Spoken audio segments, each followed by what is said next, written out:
Hello, welcome to yet another video of Acharya Nidana Academy. In this particular video, we are going to discuss the contemporary understanding of Gulma, one of the very important disease of alimentary canal that is being discussed in Ayurveda that will be discussed today and its application. Before going to the subject proper, so let us look into the what are the basic concepts that we need to concretize. First one, if you know about the physics, chemistry, and biology and fundamentals of Ayurveda, then any of the information explained in Ayurveda can be learned with the deepest understanding. Second, whenever we are going to learn Ayurveda with the deepest understanding, we have to practice the concept of minimalism. In other words, we have to brainstorm the session. One particular topic from the point of Kriya Sharira, Rachana Sharira, Roganidana, Dravyaguna, Kaya Chikitsa. So, like that, from multiple angles, we have to look into that particular concept. Then we can have a deepest understanding of that particular topic.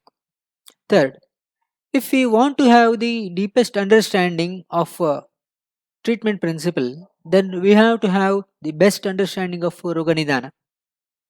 If we want to have the strong Roganidana concepts, then we have to have the very deepest understanding of Kriya Sharira.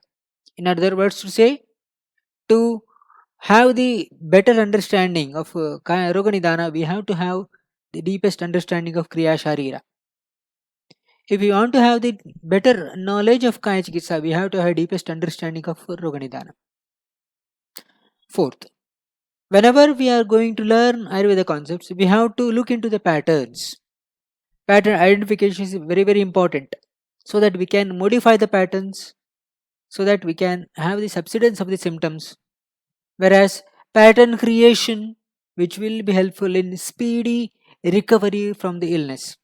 Let us say, for example, if the person is taking sour buttermilk for 200 ml every day mixed with green chili and salt, sometimes a ginger, plus the other, what do you say, that the red chilies, etc., then that is very responsible for the very maximum vitiation of pitta dosha there.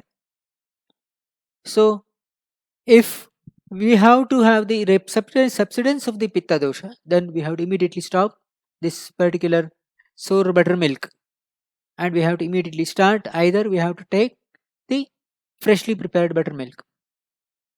And pattern creation, they either consume the warm water or simple milk intake without adding the sugar, definitely, so that is responsible for the subsidence of the pitta dosha. And no compromise in Ayurveda fundamentals learning, that will be observed in this particular academy. And whenever if you are learning the Ayurveda, it should be just like learning a new language. So that means most frequent words that is being used, that has to be learned first. Then less frequent words, less frequent words, less frequent words. And we have to study Ayurveda information from the Ayurveda point of view, and we have to study the Western information from the Western point of view, and we have to connect the information at regular intervals. If we are able to connect the informations very well, then probably that may indicate we are moving in the right direction. With this particular small information, let us look into the understanding of Gulma there. As far as Ayurveda says, Annavaha Srotas is the main Srotas that is being afflicted in Gulma. It is considered to be the middle portion of the alimentary canal. When you say about alimentary canal, it is comprised of three major Srotas: Pranavaha Srotas, Annavaha Srotas, and Purishavaha Srotas, as per Ayurveda. That means, so here the Gulma is Annavaha Sroto Vikara. And Vata dosha is considered to be the prime dosha that is being afflicted in Gulma. Vata dosha is considered to be afflicted in the Gulma. And the probable guna that may be afflicted could be Ruksha, Shita, Khara, Lakhu. These are the main qualities that may be afflicted in Gulma. That is, they are going to get abnormally increased in Gulma. So, let us learn these qualities in terms of elementary physiology. Now, So whenever if you look into the digestion process normally, so that is the has to take place from different compartments: mouth, esophagus, stomach, small intestine, large intestine. And it's think about the transit time, that means the movement of the food from the mouth to the anus.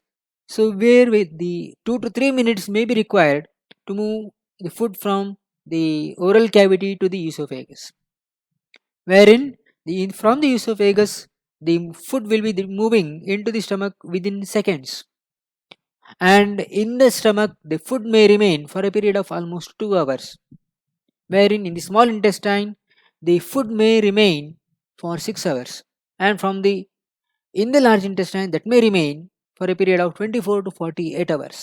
This is about the movement of the food from the different compartments of the alimentary canal. From there, the nutrients that will be moving into the intravascular compartment, from the intravascular compartment to interstitial compartment, from the interstitial compartment to intracellular compartment. To have a better understanding, refer the concept of Rogamarga at the beginning of this particular video, the first video of this particular channel. Right now, the gulma has to occur means there has to be the increase of these different shita qualities, ruksha quality, khara quality and lagu quality in the body. Now look into the shita quality substances. If the person is taking shita substances more and more, such as ice cream, etc., that is immediately responsible for reduced secretions in the alimentary canal. So that means these cells, they are going to have shrunken. Even the mucous cells, that is going to get shrunken, which is responsible for the reduced secretions to occur in the gastric juices. That means plus small intestinal juices, let's say they are going to have the reduced secretions. Plus there may be a possibility of smooth muscle contractions. So alimentary canal contains the longitudinal muscles and circular muscles. They are having the contraction as such, which in turn results in the decreased peristaltic movements in the alimentary canal. That means stomach as well as small intestine. So that means there will be the stasis of the food may occur in the stomach, small intestine. This is the initiation of what is pathogenesis of gulma. And increase of ruksha substances. Initially, there will be the increased secretions may occur to balance the ingested food digestion, which will be later followed by decreased secretions in the alimentary canal. When there is decreased secretions, naturally there will be poor contraction of the both circular as well as longitudinal muscles of the alimentary canals, stomach as well as small intestine and large intestine, which in turn results in decreased peristaltic movement in the alimentary canal. Thus, there will be stasis of the ingested food may occur in the small intestine as well as stomach. Whereas the digestion process which may occur of khara substances, it will be just like ruksha substances. Initially, there will be increased secretions from the alimentary canal, which will be followed by reduced secretions in the alimentary canal, which in turn leads to contraction of the smooth muscles of the alimentary canal, that is the circular as well as longitudinal muscle, which in turn results in the decreased peristaltic movements of the stomach as well as small intestine, which in turn results in the stasis of the ingested food that may occur in the stomach as or small intestine. Lastly, the decreased digestion process of the lagu substances. Initially, the digestion of these substances will be taking place too early, which in turn assimilation of substances may take place, and where there will be a possibility of reduced rough food residue that may occur in the alimentary canal, which in turn results in the decreased peristaltic movement.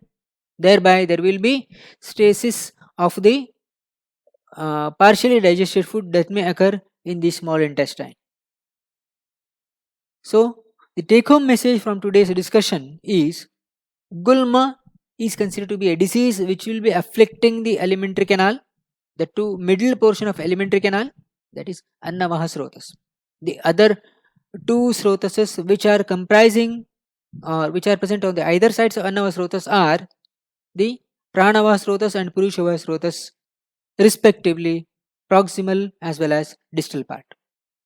And morbid Dvata dosha is responsible for the manifestation of Gulma. And if food substances are having the Shita guna, Ruksha guna, Khara guna, or Laghu guna, or that may happen 2 gunas or 3 guna or all the 4 qualities may lead to either poor gastrointestinal secretion, or there may be poor peristaltic movement, or there may be poor smooth muscle contraction, or there may be initial increase in the gastrointestinal secretion followed by decreased gastrointestinal secretion may be there.